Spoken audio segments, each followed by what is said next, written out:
السلام علیکم ورحمۃ اللہ وبرکاتہ۔ آپ دیکھ رہے ہیں نیکسٹ گائیڈنس۔ عظیم مسلم خواتین کی سیریز میں آج ہم بات کریں گے ام المومنین حضرت ام حبیبہ رضی اللہ تعالی عنہا کے بارے میں، جو ایک زاہدہ، مہاجرہ اور کامل الاوصاف خاتون جنت ہیں۔ رملہ نام تھا، ام حبیبہ کنیت تھی۔ سلسلہ نسب یہ ہے: رملہ بنت ابی سفیان بن حرب بن امیہ بن عبد الشمس۔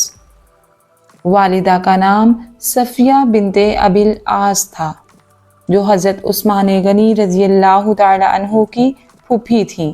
گویا حضرت ام حبیبہ رضی اللہ تعالی عنہا حضرت عثمان غنی رضی اللہ تعالی عنہ کی پھوپھی زاد اور حضرت امیر معاویہ رضی اللہ تعالی عنہ کی سگی بہن تھیں۔ وہ بعثت نبی صلی اللہ علیہ وآلہ وسلم سے 17 سال قبل پیدا ہوئیں۔ آپ کا پہلا نکاح عبید اللہ بن جحش بن ارباب سے ہوا۔ اپنے شوہر کے ساتھ مسلمان ہوئیں اور ساتھ ہی ہجرت کر کے حبشہ چلی گئیں۔ حضرت ام حبیبہ رضی اللہ تعالی عنہا کے والد ابو سفیان مسلمانوں کے سخت دشمن تھے۔ یہاں پہنچ کر عبید اللہ سے ایک لڑکی حبیبہ پیدا ہوئی، جس کے نام سے آپ ام حبیبہ مشہور ہوئیں۔ حبشہ پہنچنے کے بعد عبید اللہ مرتد ہو گیا اور عیسائی مذہب اختیار کر لیا۔ شراب نوشی شروع کر دی۔ عبید اللہ کے مرتد ہونے سے پہلے ام حبیبہ نے شوہر کو خواب میں دیکھا اور بہت گھبرائیں اور دل میں کہنے لگی، یقیناً اس کی حالت خراب نظر آتی ہے۔ صبح ہوئی تو عبید اللہ نے اس سے کہا، ام حبیبہ، میں نے مذہب کے بارے میں غور کیا ہے، مجھے نصرانیت سے بہتر کوئی مذہب نہ معلوم ہوا۔ گو میں پہلے مسلمان ہو چکا ہوں، لیکن اب پھر عیسائی ہوتا ہوں۔ حضرت ام حبیبہ نے بہت ملامت کی اور اپنا خوف بھی بیان فرمایا، مگر اس پر کوئی اثر نہ ہوا۔ وہ آخر دم تک عیسائی رہا اور شراب خوری کے عالم میں مر گیا۔ ام حبیبہ رضی اللہ تعالی عنہا نے حبشہ میں ہی عدت کے دن مکمل کیے۔ حضور اکرم صلی اللہ علیہ وآلہ وسلم نے عمرو بن امیہ خمیری کو نجاشی کی خدمت میں بغرض نکاح بھیجا۔ ان کے پہنچتے ہی نجاشی نے ایک لونڈی کے ذریعے سے حضرت ام حبیبہ کے پاس رسول اللہ صلی اللہ علیہ وآلہ وسلم کا پیغام پہنچایا اور کہا کہ مجھے حضور اکرم صلی اللہ علیہ وآلہ وسلم نے تمہارے نکاح کے لیے لکھا ہے، تم اپنا کوئی وکیل مقرر کر دو کہ یہ تقریب انجام پائے۔ حضرت ام حبیبہ رضی اللہ تعالی عنہا نے اس کے صلہ میں ابراہیم کو 2 چاندی کے کنگن اور انگوٹھیاں دیں اور حضرت خالد بن سعید کو اپنا وکیل مقرر کیا۔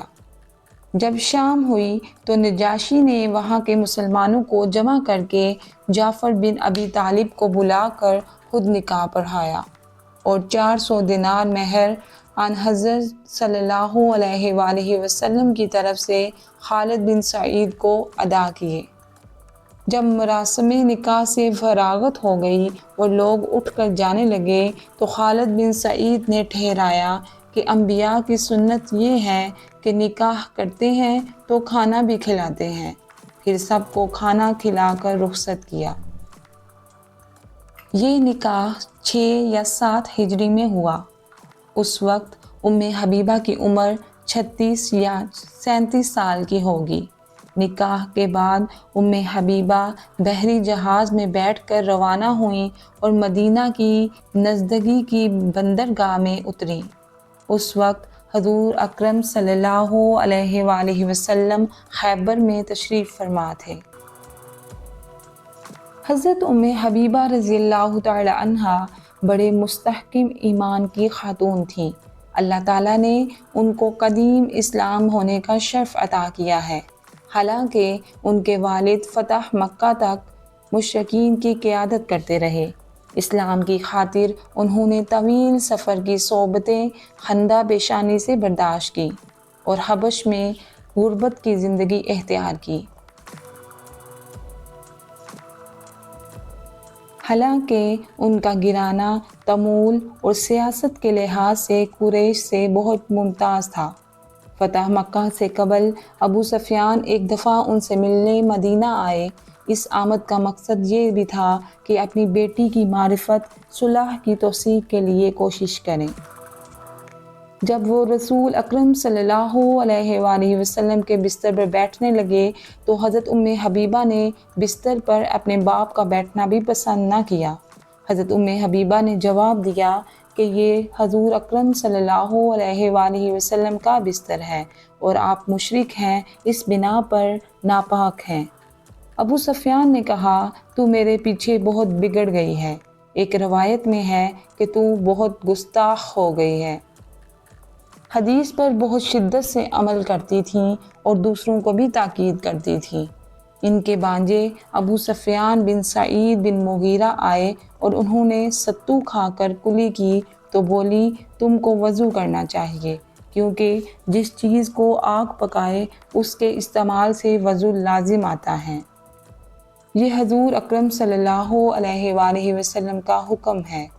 یہ حکم منسوخ ہے، یعنی پہلے تھا، پھر حضور اکرم صلی اللہ علیہ وآلہ وسلم نے اس کو باقی نہیں رکھا۔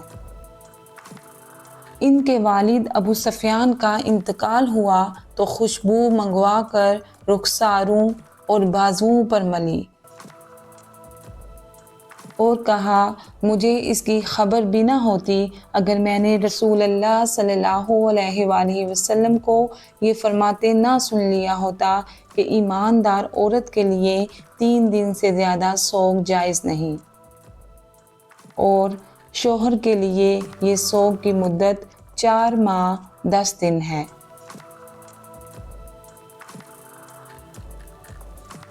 حضور اکرم صلی اللہ علیہ وآلہ وسلم سے ایک مرتبہ سنا تھا کہ جو شخص 12 رکعت نفل روزانہ پڑھے اس کے لیے جنت میں گھر بنایا جائے گا۔ فرماتی ہیں، میں ان کو ہمیشہ پڑھتی ہوں۔ اس کا اثر یہ ہوا کہ ان کے شاگرد اور بھائی عتبہ اور عتبہ کے شاگرد عمرو بن اویس کے شاگرد نعمان بن سالم اپنے زمانے میں برابر یہ نمازیں پڑھتے رہے۔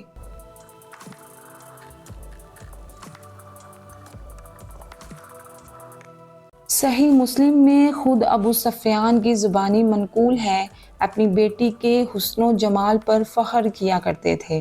وفات سے قبل حضرت حبیبہ رضی اللہ تعالی عنہا نے حضرت عائشہ رضی اللہ تعالی عنہا اور سلمہ رضی اللہ تعالی عنہا کو پاس بلایا اور کہا کہ سوکنوں میں باہم جو کچھ ہوتا ہے وہ ہم لوگوں میں بھی کبھی کبھی ہو جایا کرتا تھا، اس لیے مجھے معاف کر دو۔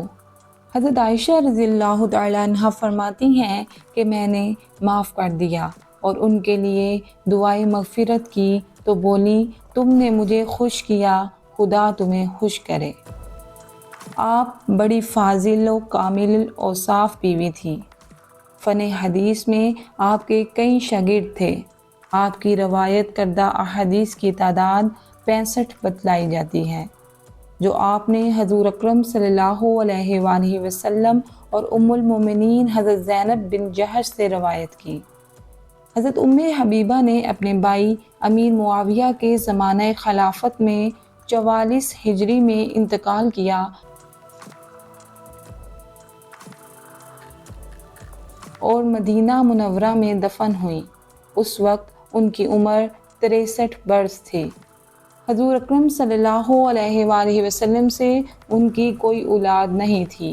ان کی قبر کے بارے میں علی بن حسین رضی اللہ تعالی عنہ سے منقول ہے کہ ایک مرتبہ میں نے مکان کا ایک گوشہ کھلوایا تو ایک کتبہ برآمد ہوا جس پر لکھا تھا، یہ رملہ بنت صخر کی قبر ہے، چنانچہ اس کو میں نے اسی جگہ رکھ دیا۔